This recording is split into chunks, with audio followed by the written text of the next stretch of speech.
Hello प्यारे बच्चों, आशा करती हूँ आप लोग स्वस्थ और सुरक्षित होंगे। तो मैं आज आप लोगों को वर्ण विचार पढ़ाने वाली हूँ। तो वर्ण विचार किसे कहते हैं?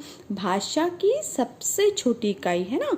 भाषा की जो सबसे छोटी इकाई होती है जिसके हम टुकड़े और खंड नहीं कर सकते हैं, वही क्या कहलाता है? वर्ण या अक्षर कहलाता है। वर्ण क्या है? जैसे क ख ग घ है ना, ये सभी क्या है? वर्ण है या अक्षर है। तो इनके हम और टुकड़े नहीं कर सकते हैं। तो भाषा की जो सबसे छोटी इकाई होती है, सबसे छोटा होता है और जिसके टुकड़े नहीं किए जा सकते हैं, वही वर्ण या अक्षर कहलाते हैं। अब हम देखते हैं वर्ण दो प्रकार के होते हैं। वर्ण कितने प्रकार के होते हैं?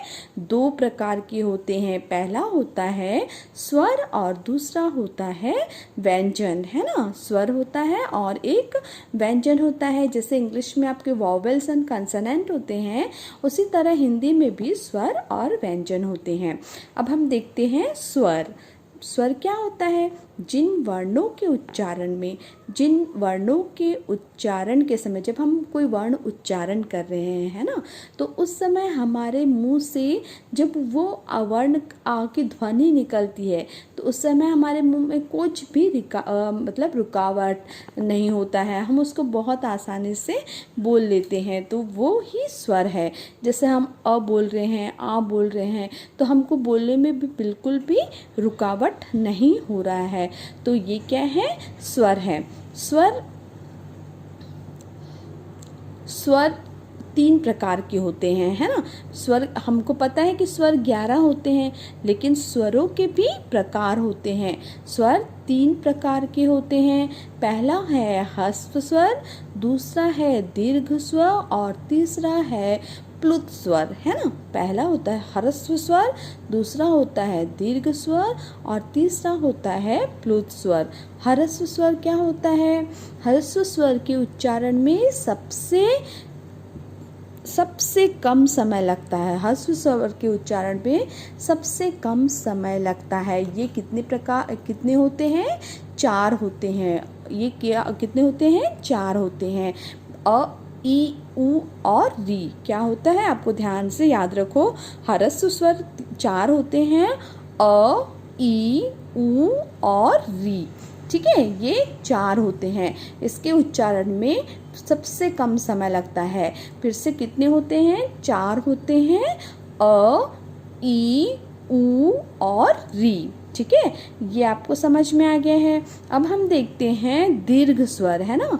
तो दीर्घ स्वर में क्या होता है? इनके उच्चारण में ह्रस्व स्वर की तुलना में दुगुना समय लगता है। मतलब हम ह्रस्व स्वर जो बोलते हैं उससे हमको दुगुना समय लगता है, 2 गुना ज़्यादा समय लगता है। तो ये कितने होते हैं?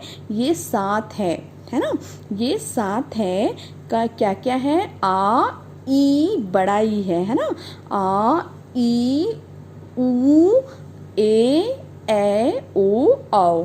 ठीक है, ये 7 है। आ, ई, उ, ए ओ औ। अब होता है प्लुत स्वर। प्लुत स्वर में क्या होता है? इनके उच्चारण में ह्रस्व और दीर्घ स्वर के उच्चारण से तिगुना समय लगता है ना।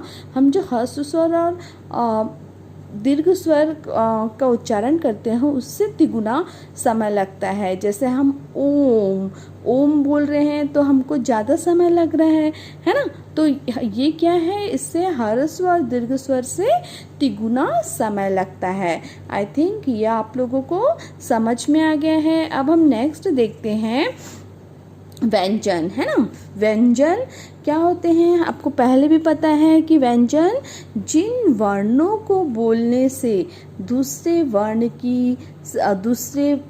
की मदद लेनी पड़ती है, उसे व्यंजन कहते हैं। देखिए, दूसरे वर्ण मतलब हम जब व्यंजन को बोलते हैं तो उस समय हमें स्वर की मदद लेनी पड़ती है। जैसे आप क बोल रहे हैं, है ना, तो क बोल रहे हैं तो क में अ का उच्चारण सुनाई दे रहा है।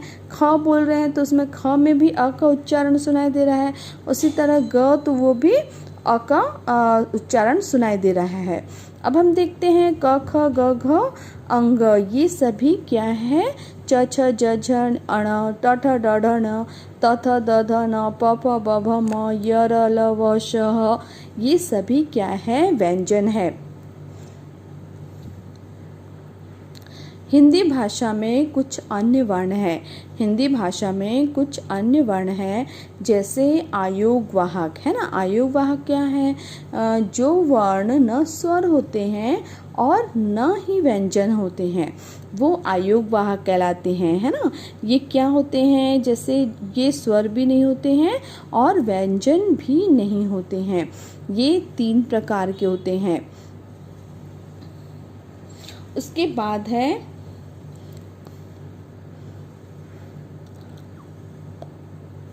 अनुस्वर। अनुस्वर में क्या होता है, इसका उच्चारण करते समय नाक से वायु निकलती है। जब हम अनुस्वर का उच्चारण करते हैं तो उस समय हमारे जो उसमें नाक से वायु निकलती है और मुख से कम, जैसे अंक, अंश, अंग आदि, है ना। तो अब हम देखते हैं अनुनासिक। अनुनासिक क्या होता है, इनका उच्चारण नाक और मुंह से होता है। अनुनासिक का उच्चारण नाक और मुंह से होता है, जैसे चांद, दांत, हंसना, धसना, गाँव आदि। विसर्ग। विसर्ग स्वर के बाद आता है। इसका उच्चारण ह की तरह होता है, जैसे प्रातः, स्वतः, अतः, पुनः आदि। तो आप लोग इसको अच्छे से पढ़िएगा, वर्ण विचार को, तो ये आपको और अच्छे से समझ में आएगा। मेरे वीडियो को अगर कुछ भी डाउट रहेगा तो इस वीडियो को देखिए। मेरे वीडियो को लाइक और शेयर करना न भूलिएगा। Thank you.